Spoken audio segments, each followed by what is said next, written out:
요셉의 가슴 속에는 언제나 아버지가 있었습니다. 어린 시절에도 성년이 돼서도 평안할 때에도 환난을 당할 때에도 또 가나안에 머물렀던 시절에나 애굽의 노예로 끌려갔던 때에나 요셉의 가슴 속에는 항상 아버지가 들어있었어요. 효도란 뭐냐? 자식의 가슴 속에 부모님의 영상이 머물러 있는 겁니다. 그저 돈 조금 드리고 뭐 이렇게 조금 하고 그게 아닙니다. 옷 사드리고 그게 효도가 아니고 매 자식의 마음속에 부모님이 들어있는 거. 사람들은 부모님께 많은 물질을 드리는 거 그게 효도라고 생각을 합니다. 좋은 환경을 만들어 드리는 거 효도라고 생각. 효도의 한 방편일 수 있어요. 좋습니다. 다 좋습니다. 그러나 효도는 물질이 아닙니다. 효도는 좋은 환경을 제공해 주는 것이 아닙니다. 진정한 효도란 가슴속 깊이 나를 낳아주시고 길러주신 그 부모님을 내 마음속에 모시고 살아가는 것. 그것이 효도입니다. 이런 의미에서 효도는 의식의 문제요 생각의 문제이지 물질의 문제가 아니라는 것을 알 수가 있습니다. 환경의 문제도 아니라는 걸 알 수 있습니다. 그래서 공자가 그런 말을 했어요. 부모를 공경하지 않으면서 부모를 봉양하는 것은 효도가 아니다. 그것은 가축을 기르는 것과 마찬가지다. 깊이 한번 생각해 봐야 될 문제입니다. 10계명의 제1계명에서부터 제4계명까지는 대신관계입니다. 그러니까 하나님과 나와의 관계예요. 어떻게 우리가 하나님을 섬겨야 하는가 그걸 보여줘요. 또 제5계명에서 제10계명까지는 대인관계입니다.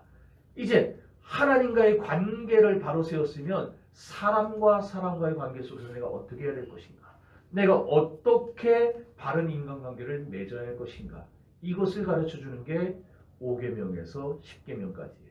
특별히 오늘 이 대인관계의 가장 첫 번째 나오는 제5계명을 우리가 유의해 봐야 됩니다. 5계명이 뭐예요? 내 부모를 공경하라.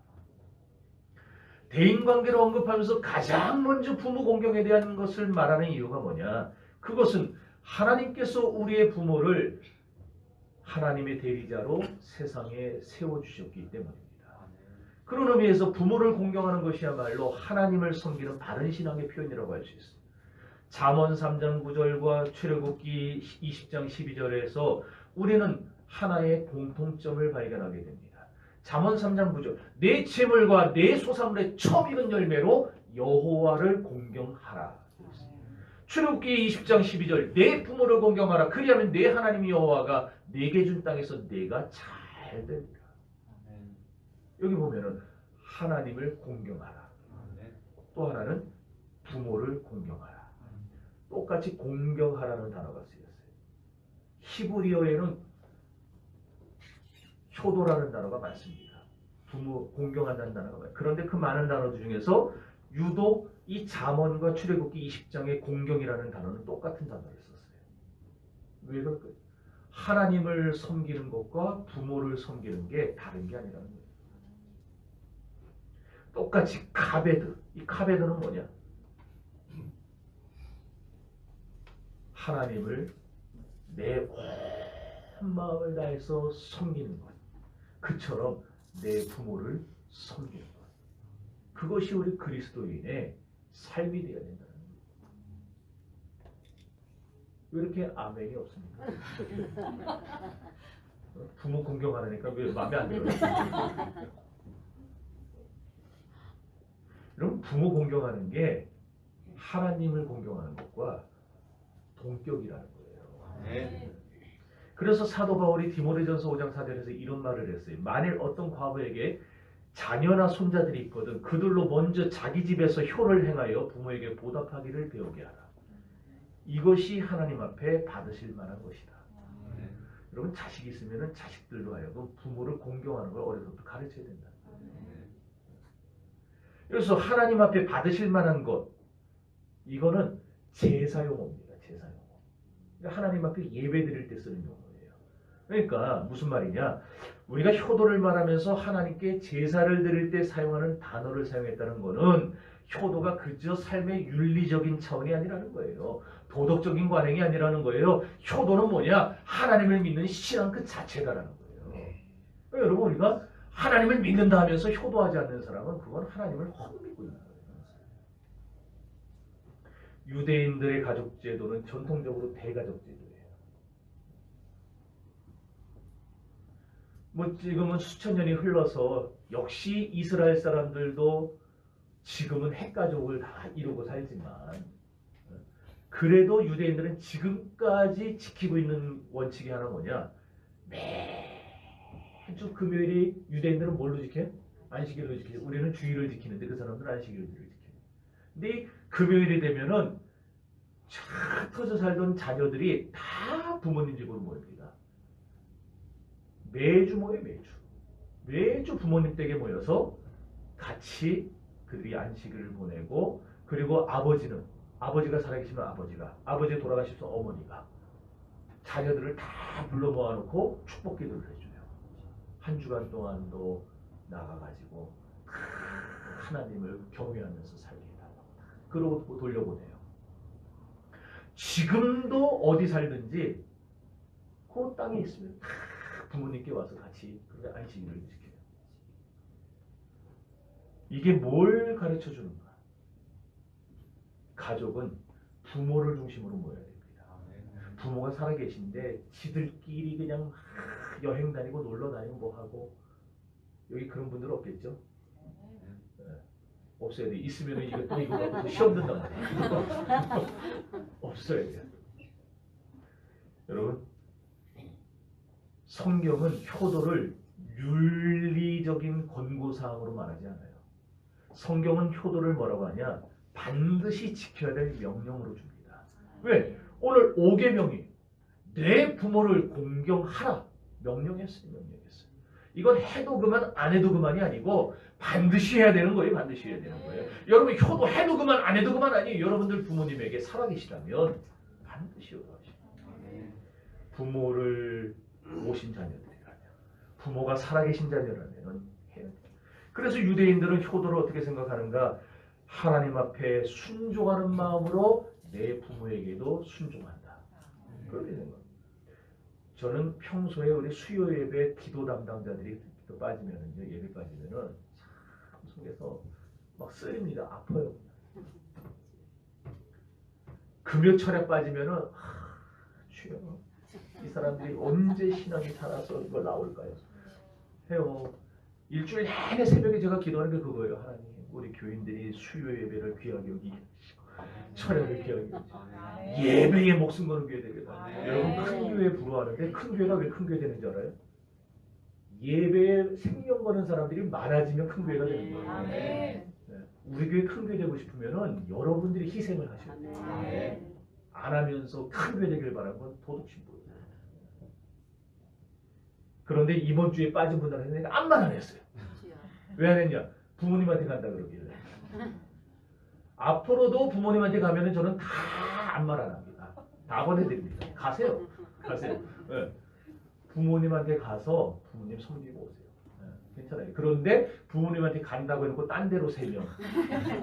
뭐 하나님이 여기서 딱 보시다가 다른 분들을 똑바로 한번 해보세요. 그러니까 부모님한테 가서 잘해야 됩니다. 네. 그래야 부모님들이 야 정신교회가 제대로 가르치는구나 이러지. 여기 중에서 혹시나 우리 부모님이 이미 다 돌아가셨는데 그럼 나 해당 사항 없네? 그런 분들은 없기를 바랍니다. 부모님이 안 계시면은 육신의 부모가 안 계시면은 영적인 부모한테 잘해야 돼요. 영적인 부모가 누구예요? 뭐가 영적인 부모가 하나님이에요. 네, 목사예요, 목사 여러분. 그러니까 저한테 안 하지 잘. 영적인 부모는 목사예요. 그럼 지금 또 그럴 거예요. 에게 나보다 한참 어딘데. 그런 생각했으면 회개하셔야 돼요. 목사가 나이가 조금 많고 그게 문제가 아니고 하나님의 말씀을 대원해서 가르쳐주기 때문에 존경하는 거예요. 네. 그래서 여러분들 부모님이 안 계시면은 목사한테 잘하세요. 그리고 우리 원로 목사님한테 잘하세요. 과거는 묻지 말고 여러분들 잘하세요. 대신방을 이번에 다 마쳤는데 네 가정에서 저한테 목사님 좋은 데 쓰세요 그러고 선교비를 줬어요. 많은 금액은 뭐 세상적으로 때 많은 금액은 아닐지라도 그분들 형편에서 그거 준비하려면은 어쨌든 자기들 거를 줄여야 되는 거예요. 그리고 그걸 준비해야 돼요. 참 그 마음 힘들었을 텐데 본인들도 힘들었을 텐데 목사님 좋은 데 쓰세요. 참 그걸 보면서 야 목사를 사랑하는 마음으로 섬기는 마음으로 저렇게 준비했구나. 그 작은 차이가 훗날 큰 차이를 만들어낼 겁니다. 좀 그렇게 그때 기도했어요. 속으로. 하나님 이 섬김이 하나님이 잊지 않는 그 섬김이 되게 하시고 축복해달라고. 이것도 삐딱하게 받아들이면 안 돼요. 여러분. 이거 또 뭐 하라는구나 그런 걸로 받아들이면 안 되고 제대로 가르치려고 그러는 거지.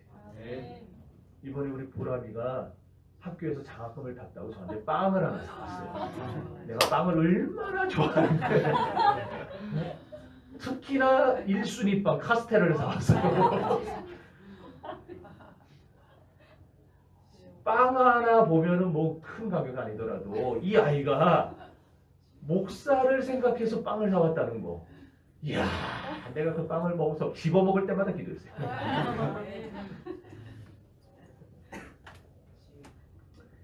여러분, 오늘날 교육이라는 게 얼마나 중요합니까? 한 나라의 대통령이 되려고 해도 우리나라 대통령 되려면 경제 문제하고 교육 문제에 대해서 확실하게 대답을 해줘야 돼요. 그거 못하면 대통령도 안 돼요, 우리나라가. 다양한 교육 방법이 있지만 최고의 교육 방법이 뭐냐? 그것은 효도입니다. 효도를 어떻게 해야 되는가? 어떻게 부모를 섬겨야 되는가? 이걸 가르치는 것이 가장 좋은 교육 방법이에요. 어떤 집에 효심이 많은 맏며느리가 있었어요. 이 맏며느리가 이제 혼자 대신 시아버지를 모셨는데 살림이 넉넉지가 않아요. 근데 넉넉지 않은데 시아버지까지 모시려면 얼마나 힘들겠습니까? 그래도 매 아버지를 지성을 다해서 섬겼어요. 어쩌다가 고깃국을 끓이면은 아버지 국에는 그냥 고기 건더기를 잔뜩 집어넣고 애들한테는 국물만 퍼서줬어요. 왜? 그래서 좋은 거 많이 먹을 테니까. 저도 그래서 우리 애들한테 그래요. 니들은 살면서 나보다 훨씬 좋은 거 많이 먹을 테니까 나 주라. 근데 시아버지가 얘들아 기도하자. 그리고 기도하면서 자기 그릇하고 애들 그릇하고 바꿔놓는 거예요. 그럼 눈 딱 뜨면은 예수님의 이름으로 기도합니다. 눈 뜨면 그 그릇이 밖에 있어요. 그러면 며느리가 그래요. 아버님 안 돼요. 이러면 안 돼요. 그러면서 얘네들은 얼마든지 좋은 거 많이 먹을 수 있다고. 그러면서 다시 바꿔놔요. 그러면서 언제나 맛있는 게 생기면은 시아버지를 챙겼어요. 시아버지 돌아가셨어요. 남편도 죽었어요. 이 며느리가 이제 할머니가 됐어요. 손주들도 다 결혼을 해서 또 자식들을 낳는데 그 아이들이 얼마나 이 할머니가 된 며느리를 잘 섬기는 거예요. 왜? 어려서부터 봐온 게 그거니까. 자기 엄마가 할아버지한테 늘 잘하고 대접하고 섬기는 걸 봐와가지고 애들도 그냥 그대로 따라하는 거예요. 근데 그 집에 둘째 며느리가 있었는데 이 며느리는요. 시아버지가 어쩌다 한 번씩 들리는데 코 맛있는 게 있으면 감춰놨다가 지 새끼들한테만 포맥이고 시아버지한테는 그냥 대충 하는 둥 마는 둥 해서 그냥 마음 불편하게 만들고 빨리 가게 만들고 애들이 그 둘째 며느리도 늙어서 할머니가 됐어요. 자식들이요 맛있는 것만 생기면 어떡할까요? 숨겨놓고 지 새끼들한테 주는 거예요. 그렇지 엄마는 아니 땅을 치면서 후회해봐야 끝났어요. 이제. 여러분 효도는 최상의 교육입니다. 왜 우리가 자녀들을 열심히 수고하고 돈 벌어서 대학을 보내는가? 왜 공부를 시키는가? 사람 구실하라고 시키는 거예요. 배워서 사람 구실하라고.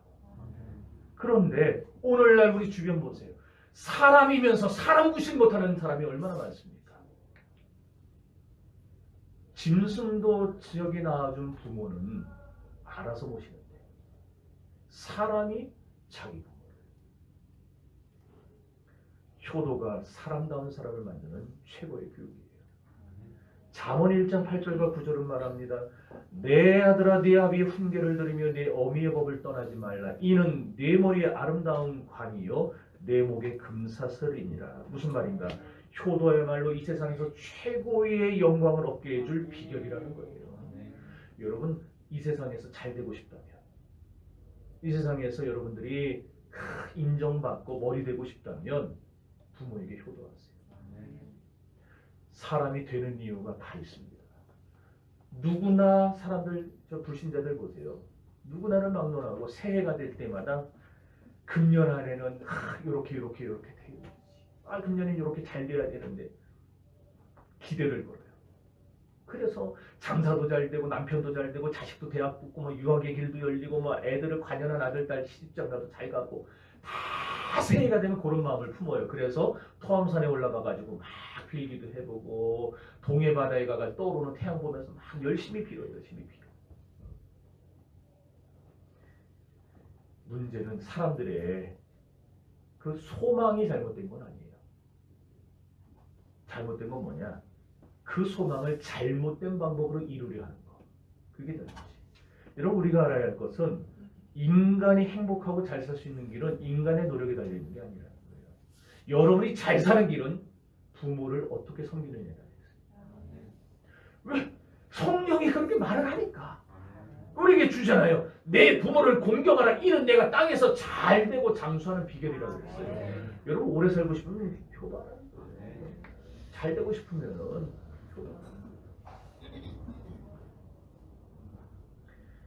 오늘날 자녀들의 부모에 대한 공경, 이런 면에서 매우 중요해요. 부모하고 관계가 잘못된 분들이 있으면은 빨리 푸세요. 회복하세요. 에베소서 6장 1절과 3절에서 바울이 이런 말을 합니다. 자녀들아 주 안에서 너희 부모에게 순종하라. 이것이 옳으니라. 내 아버지와 어머니를 공경하라. 이것은 약속이 있는 첫 계명이니 이로써 내가 잘되고 땅에서 장수하리라.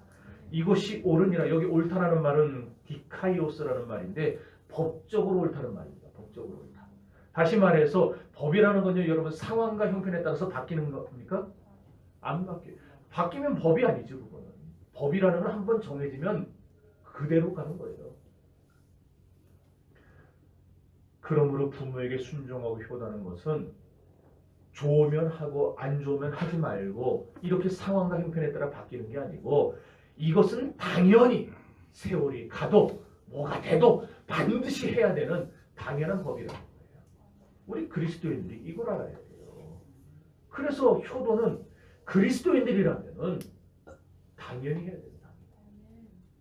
그럴 때 땅에서 잘되고 장수하는 복을 준다고 하나님이 약속을 한 겁니다. 창세기 39장 2절에 보면은 여호와께서 요셉과 함께 하심으로 요셉이 형통한 자가 됐다라고 말하고 있어요.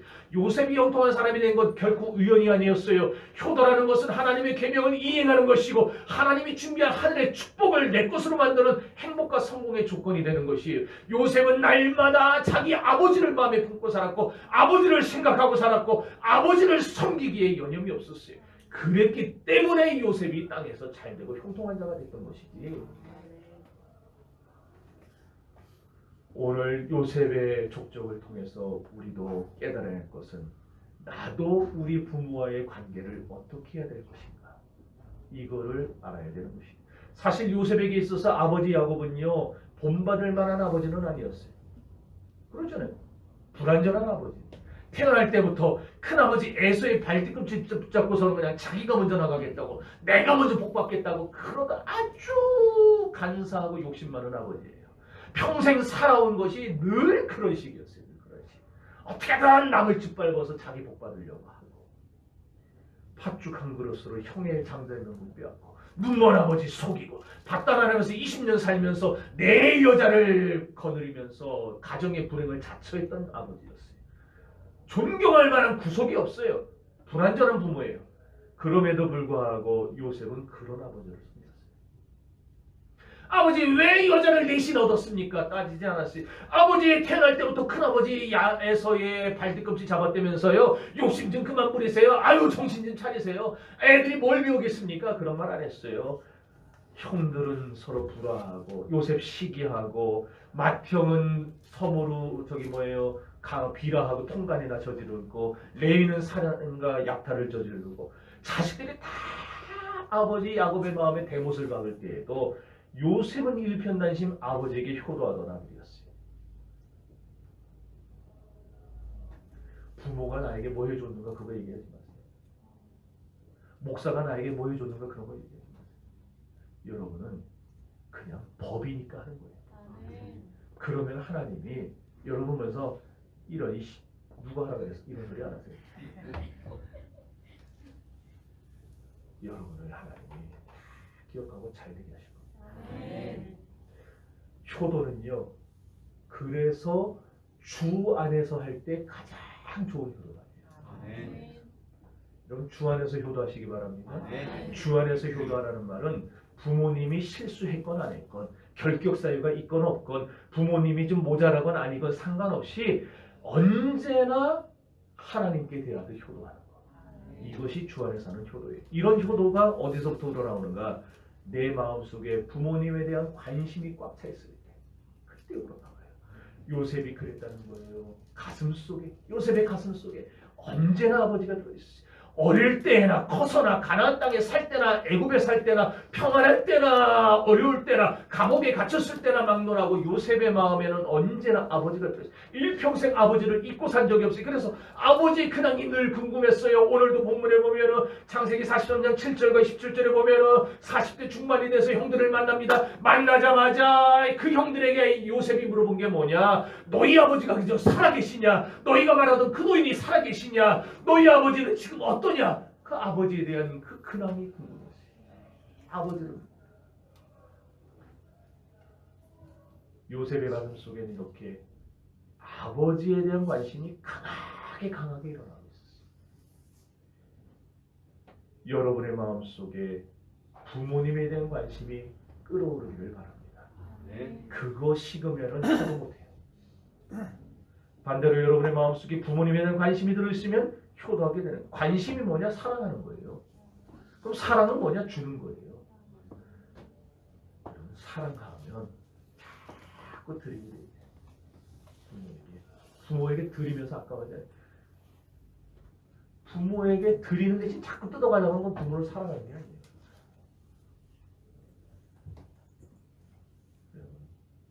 부모님을 잘 섬기시기를 바랍니다. 문제는 오늘날 부모를 향한 관심이 너무나 식어져 버렸다는 데에 이 시대의 문제가 있는 거예요. 이 시대의 사람들 보세요. 부모에게 관심이 없어요. 텔레비전이나 신문을 보세요. 그러면은 돈 많은 부모는 잘 찾아가요. 왜? 받을 게 있으니까. 자꾸 받아내야 되니까. 그런데 돈 없는 부모는 안 찾아가요. 요양원에다 그냥 놔두고서는 들여다보질 않아요. 그러니까 여러분들 죽을 때까지 재산 틀어주고 계셔야 돼요. 절대 살아있는 때 나눠주지 마세요. 뭐 세금 아까 뭐 좀 그런 소리 하지 말고 무조건 죽을 때까지 쥐고 있어야 돼요. 그래야 자식들한테 좀 대접받지. 이 얘기 자식들한테 가서 하지 마세요. 저한테 가서 따집니다. 관심 없으면 효도도 안 하는 거예요. 부모에게 관심이 있어야 돼요. 오늘 여러분의 생각과 그래서 행동을, 생활을 바꾸셔야 돼요. 지금까지는 어땠든지 다 묻어버리고 이제부터는 배웠으니까. 배우기 전에는 안 가르쳐줬으니까 뭐 어떻게 할 수 없어요. 그러나 이제는 배웠으니까, 가르쳐줬으니까 여러분들 부모에게 잘하시기를 바랍니다. 부모에 대한 관심은요, 부모와 나의 거리를 좁혀줘요. 여기도 보세요. 오늘 본문에 10절 11절 읽어봅니다. 시작. 아버지의 아들과 아버지의 손녀들과 아버지의 양과 저와 모든 소유가 전세 땅에 머물며 나와 가깝게 앞에서 흉년이 아직 5해가 있으니 내가 거기서 아버지를 공양하리이다. 아버지와 아버지의 가족과 아버지의 속한 모든 사람에게 부족함이 없도록 하겠나이다. 예, 됐어요. 여기 보면은 고센 땅에 머물러 뭐라 그랬어요? 나와 가깝게 하소서 그랬어요. 가깝게 하소서. 그리고 그 뒤에 보면은 아버지를 봉양하겠다. 그 다음에 아버지와 관계된 아버지의 가족들과 아버지에게 속한 모든 사람들, 그러니까 자기 형들도 말하는 거예요. 모든 사람들을 내가 다 책임져 주겠다. 이 얘기를 하고 있어요. 나와 가깝게 하소서. 이것은 내 집 근처에 살게 해서 내가 마음만 먹으면 언제든지 찾아뵐 수 있는 가까운 거리를 말해요. 그래서 이 단어는 야곱이 그냥 말만 그렇게 한 게 아니고 실제로 자기가 언제든지 아버지를 찾아뵐 수 있는 그런 거리에 아버지를 모셨다는 거예요. 오늘날 자녀들 보세요. 세상의 자녀들 부모님과 거리를 두려고 해요. 가까우려고 안 해요. 딱 결혼하면 벌써 집부터 멀리 떨어진 데로 이사 가려고 해요. 시댁에서 멀어진대. 뭐 아닌 것처럼. 안 모시려고 그래요. 안 모시려고 그래요. 가까이 안 있으려고 그래요. 흉년아 가깝게 있다가 뜯길까 봐.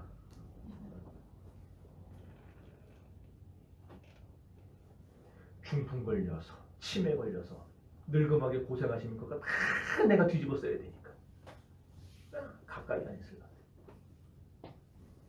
효도는요. 물질로 봉양하기 전에 부모님과 거리감이 없이 사는 게 효도예요.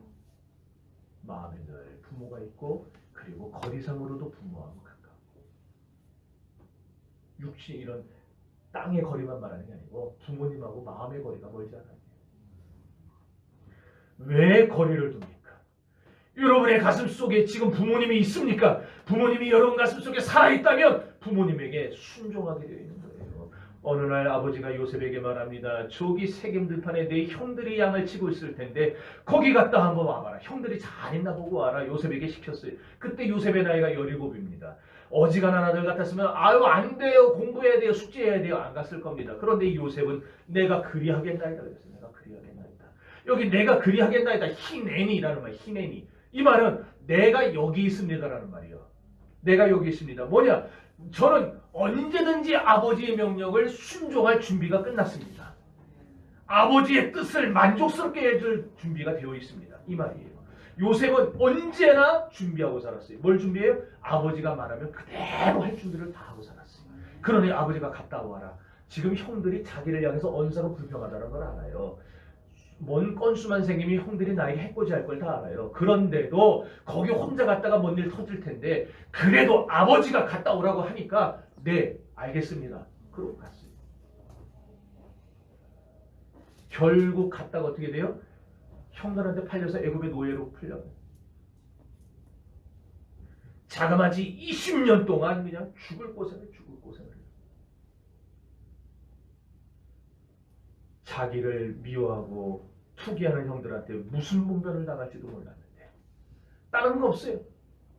아버지가 갔다 와라 그러니까 네 그렇게 하겠습니다.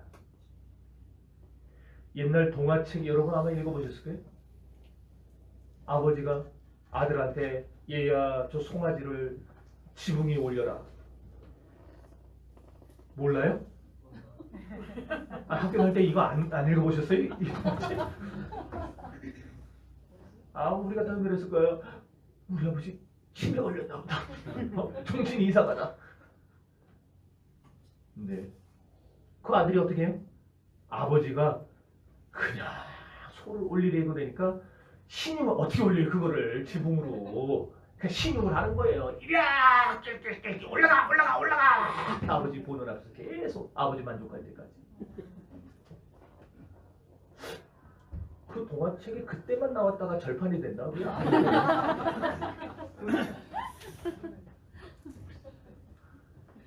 미국의 초대 대통령이 누구죠? 이것도 모릅니까? 우리나라 아니니까. 네. 미국의 초대 대통령 워싱턴이죠. 조지 워싱턴. 이 조지 워싱턴이 원래 꿈은 마도로스였어요. 선장. 그래서 딱 선원으로 취직이 됐어요. 그래서 젊었을 때에 선원이 돼서 나가려고 하는데 엄마가 붙들고 펑펑 우는 거예요. 가지 말라고. 그랬더니 우는 어머니를 보고 어머니의 눈물과 내 꿈을 바꿀 수는 없습니다. 그러고 자기 꿈을 포기했어요. 그리고 평생 어머니 돌아가실 때까지 어머니와 같이 있었어요. 훗날에 조지 워싱턴은 한 배의 선장이 아니라 미국이라는 배를 움직이는 초대 선장이 됐어요. 여러분 이렇게 효도할 마음이 있으면 부모님의 영상이 늘 가슴속에 있으면 부모님과 거리를 두지 않아요. 늘 부모를 생각해요. 창세기 45장 11절 흉년이 아직 5해가 있으니 내가 거기서 아버지를 봉양하리이다. 여기 봉양한다는 말은 아버지가 필요로 하는 것을 내가 지속적으로 제공해 드리겠습니다. 아버지가 편안히 살 수 있도록 내가 모시겠습니다. 그 말이에요. 여러분의 부모님이 필요로 하는 것을 계속해서 공유해 드리세요. 부모님의 마음과 생활을 편안하게 드리세요. 오늘 다 우리 교회만 나와 있죠 지금. 그죠? 뭐 온다고 하셨던 분들 아무도 안 왔죠? 아니 왔으면 좋았을 텐데.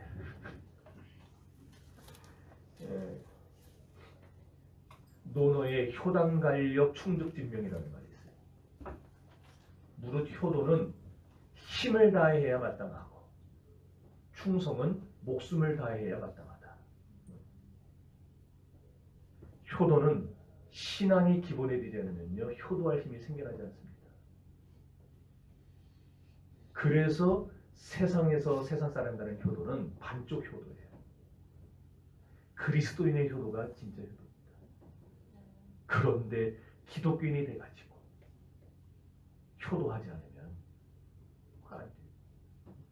잠언 10장 1절에 지혜로운 아들은 아비를 기쁘게 하거니와 미련한 자녀는 어미의 근심이 된다고 했어요. 지혜로운 아들. 여러분 지혜가 뭐냐? 잠언에 보면 3번씩이나 계속해서 여호와를 경외하는 것이 지혜와 지식의 근본이라고 했어요. 다시 말해서 지혜로운 아들이라는 말은 하나님을 경외하는 아들이라는 말이에요. 이렇게 하나님을 경외하는 아들이 부모를 기쁘게 하는 겁니다. 부모를 섬기는 겁니다. 그러므로 여러분 이건 다시 바꿔 말하면 뭐예요? 신앙이 있는 사람만이 제대로 된 효도한다는 거예요. 부모를 위해 효도하고 기도하시기 바래요. 아직 안 믿는 부모님이 계시면 하루빨리 주님 믿을 수 있도록 해드리셔야 돼요. 간혹 그런 분들이 있어요. 부모님 돌아가시거나 내가 지금은 못 나가고 부모님 돌아가시면 나갑니다고. 그건 진짜 세상에 아주 못된 놈이에요. 왜? 부모는 지옥 가고 그 다음에 자기는 예수 믿고 천국 가겠다는 얘기예요.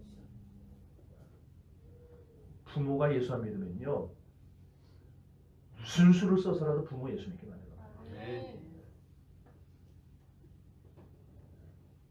19세기에 위대한 목회자였던 로버트 머리 맥체인. 여러분 맥체인 성경 읽기표 지금 쓰죠? 그 성경 읽기표 만든 분인데 그분이 그런 말을 했어요.